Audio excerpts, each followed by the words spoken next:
Hello there YouTube, this is TJV014. I will be doing a quick deck profile for you today, starting with my recent deck that I've been running, Lightsworns, or as some people might call it, Twilight and or Chaos. The first cards I'll be starting off with is the boss monster, Judgment Dragon. Alright, well for starters, I mainly run 2 Judgment Dragons in the main deck. Mostly run the 2 for consistency reasons.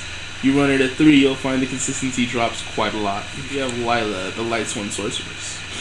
She counters out for another, to be a, spare MST play. Trap bait, gets rid of them pesky warnings, as well as can cut up Veilers for you. That's her uses. Next up, standard, only run 2. Better decide the third one, you'll see why later. Here we have Erin, the Lightsworn monk. I don't find her to be very useful. I mean, all she really counters is for me is another monster to help me summon my JDs. Solar recharge bait, but that's about it. Next up, we have Celestia. Staple at 1 for this build.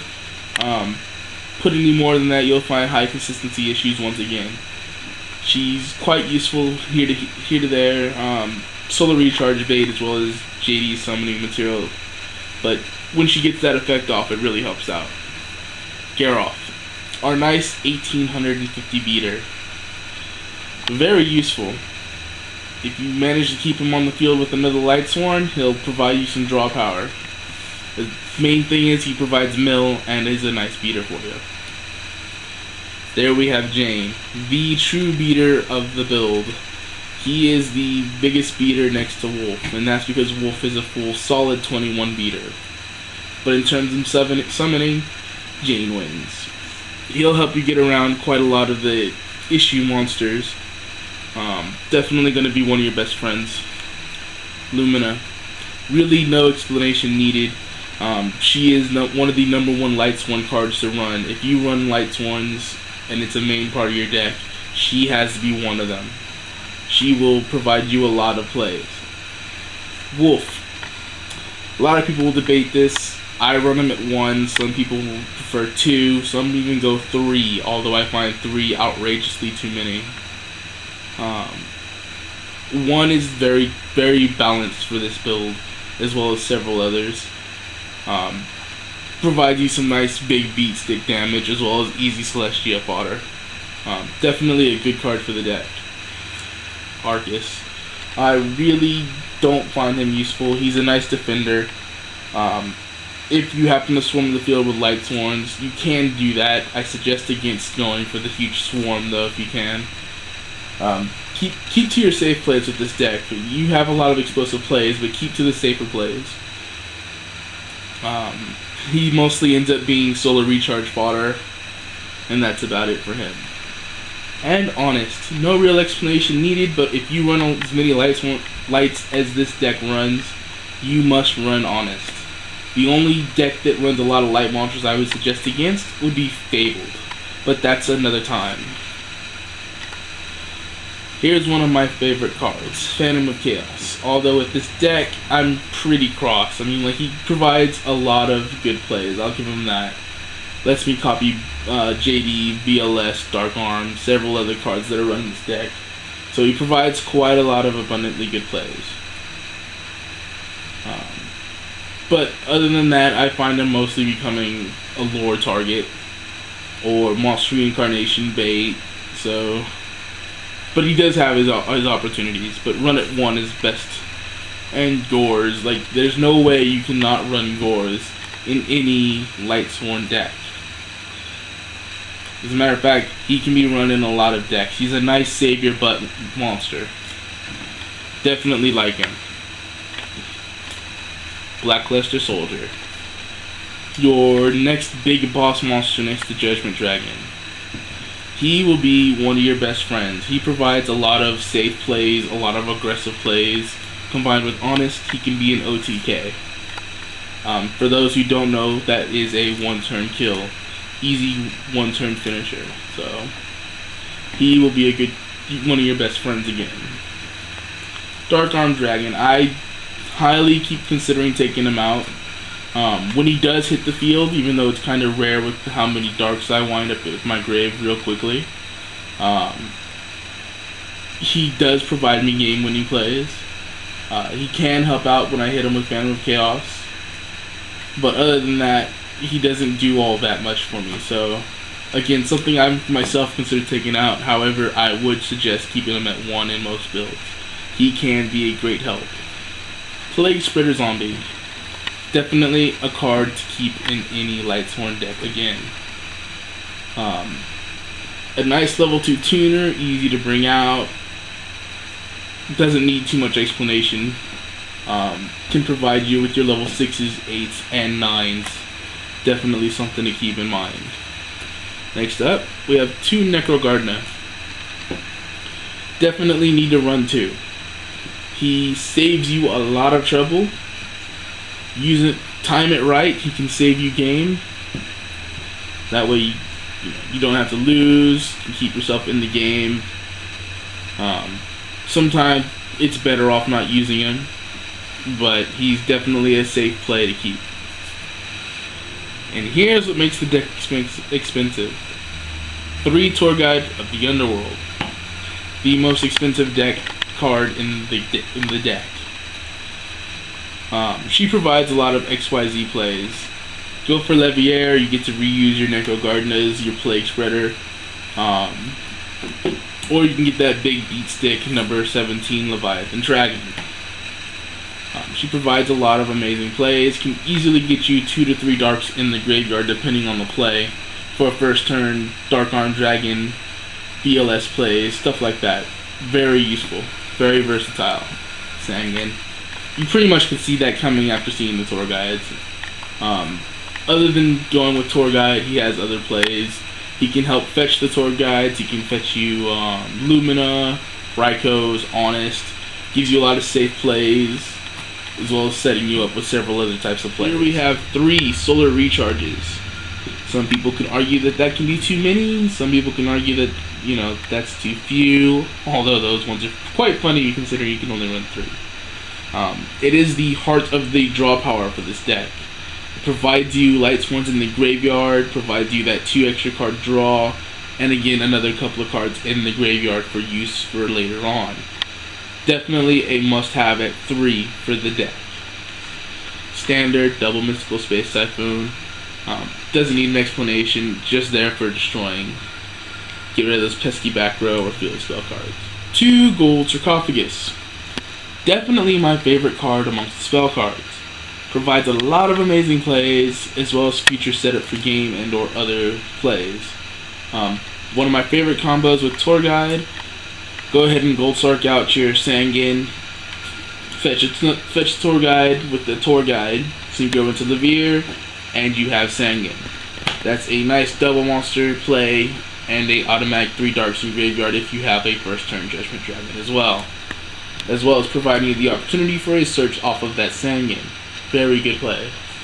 Double Monster Reincarnation. Considering I've already mentioned I don't run traps, it covers for the fact that I do not run Beckoning of the Light. And the way this deck is, it's definitely best to run Monster Reincarnation right now. Provides you perfect reuse of your Judgment Dragons, BLS, Celestia, Dark Arm, if need be. Keep it to that, like, don't jump to go grab them. Keep it as a backup plan. So if you have to, go ahead and use it, but keep that card as a safe play. Charge of the Light Brigade, another standard. Let you search out any Lightsworn monster level 4 or lower. Definitely a standard card. Lore, I've mentioned that once or twice already. Another part of the draw engine for the deck. Helps speed you up quite a bit. Monster Reborn, another standard card. Pretty simple. Mind Control, without a doubt. Even though I love Gold Sark so much, this is the best card of the format. Thanks to XYZs, this provides a lot of game-winning plays, as well as a lot of game ruiners. Can screw you up or can be your best friend, depending on the use. Heavy Storm, very standard. You pretty much just keep one. If you're running the Double Mist, you are running Heavy Storm as well. Safe play. Foolish Burial, a lot of people will debate this with me. I find Foolish to be one of the best cards for the deck. Gets you that needed Necro Gardener Engrave, gets you the Plague Spreader, the Wolf. Yeah, and if you're like one Lightsworn off for JD, it provides that as well. Definitely a useful card in the deck. Here we have the extra deck, starting with Ally of Justice Catastor. Definitely a versatile card, can help you out against other light decks. Needs no real explanation. Librarian can help you out, since he gives you a draw every time somebody synchros. Brionic. Definitely no need for an explanation. Level 6 bounces up cards on the field. Then we have Gaia Knight here. Every synchro in here is pretty standard. He speaks for himself. Just a level 6 to help you get to 8, as well as a 2/6 beater so he can get over that pesky Stardust. Black Rose. Of course she has to be in there. Summoner and you blow up the field. Definitely run at 1, definitely helpful. Scrap Dragon. Another very standard staple. Stardust Dragon, again another staple. Trishula, definitely another staple. Pretty easy to my personal preference of choice. Ally of Justice Decisive Armor, gives you winning plays against other light decks. I know I said Catastor helps out with that, but this is the win against an agent deck or something. You summon him, they pretty much cry. And here we are with the XYZ monsters. Here we have Gachi Gachi Gengetsu. God, say that 5 times fast. Fun defender. You run 3 level 2s, and with mind control you can easily steal another one. Easy to summon. Provides extra attack points for all of your monsters, so good card. Lavier, the Sea Dragon. My favorite card in the extra deck, period. Definitely a good card. If I had another, I would be running 2. Double Leviathan. Only at 2 because I don't have another Sea Dragon. If I had another one, I would be running only 1. But because of that, he is a good card, so I run him at 2. Provides nice big beater over a lot of monsters. Steel Swarm Roach. Speaks for himself. Locks down your opponent, helps you keep him from synchroing out or specialing something that Cyber Dragon to get out. Utopia. Some people will tell you no, not needed, just stick with Roach. But I think 1 Utopia is definitely a good idea. You easily hit rank 4 exceeds, and he will help you out due to his high attack and the fact that he can negate attacks. Definitely a savior. Here we are with the side deck. And for starters, we start off over here with Thunder King Ryo. He's a good all-around card. Has no negatives to you whatsoever, so no harm in throwing him in. A lot of the side deck could be kind of like a smoke screen siding into pure Lightsworns. So when you do that, definitely want to throw in the double Thunder King Ryo. Next on the list, we have Glow Up Bulb. Some people will argue not to run him. I say definitely run him. He's definitely a good card to run. Level 1 tuner can provide you level 5, 6s, things like that real easily.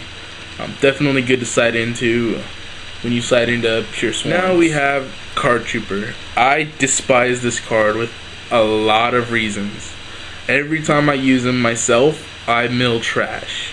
It can be pretty game costing too for me sometimes. But that's just me. Some people will even debate and yell at you to run 2. I will run 1. I side him in when I go to Pure Swarms purely because he does have playability.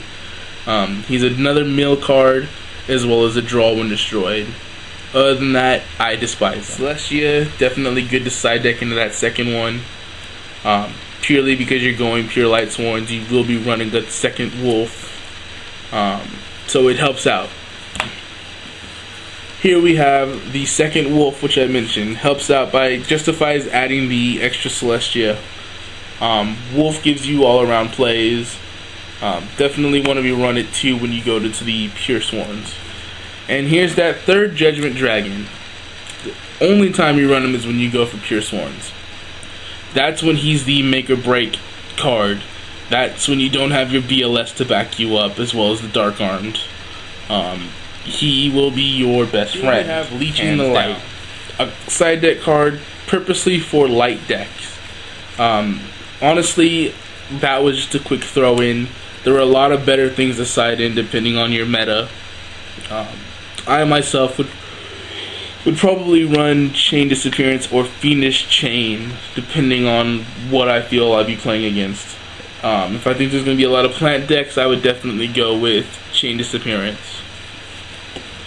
Here we have pretty much staple in most decks right now. Bottomless Trap Hole can be a game winner. Always want to hit that 15 plus monster if it's going to be a big cost to you. Here we have Liberty at Last. Last seen at one of the YCS's and or World Tournament. A lot of people thought it was a joke. Even I knew back then it was still pretty good. A lot of people do laugh when they see it, but it's not a joke. It does really win games. So if you have it, consider giving it a try. Pretty much staple in this format right now. Trap Dust Shoot provided with 2 Mind Crush. Pretty much can win game, especially if you get a first turn Trap Dust Shoot Mind Crush or Trap Dust Shoot double Mind Crush. Your opponent will scoop. And for those who don't know what it means to scoop, that means they forfeit. Definitely a very good combination right now. Alright, so this will pretty much wrap up the deck profile. This is the entire deck and extra laid out. Thank you very much for watching. I'm going to do a few quick test draws after this. For those of you who just wanted to see what the deck is like and hear an explanation for a few things, thank you for watching nonetheless. I hope you enjoyed it and will consider running the deck like this or gotten a few very useful pointers. Thank you and have a great day and or night. This is the test draw section of it. Hope you guys enjoy the consistency that'll hopefully come from these draws. I know I do.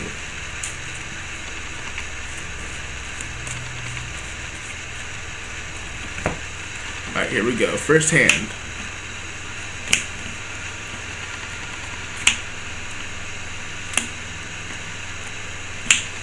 There's your first 5 cards. Definitely a good start. That's your 6th, and that's a great starting hand if you ask me.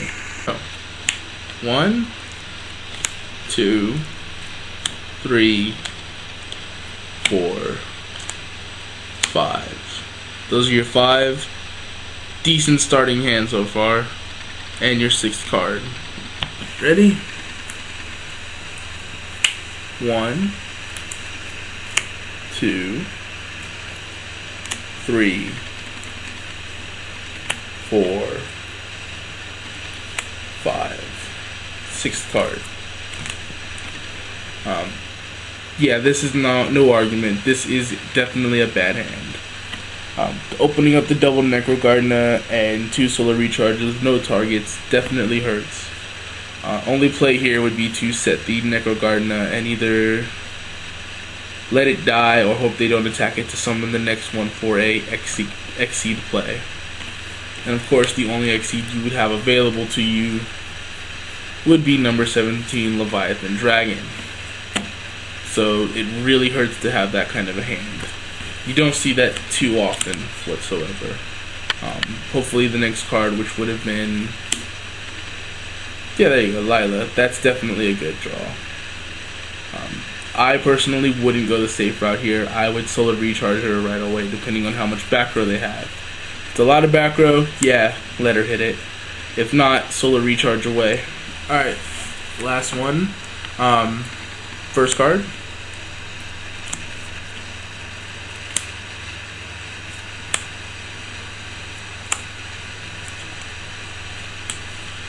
You see, this is what you call a beautiful hand. No matter how you look at it, you have amazing technical plays here.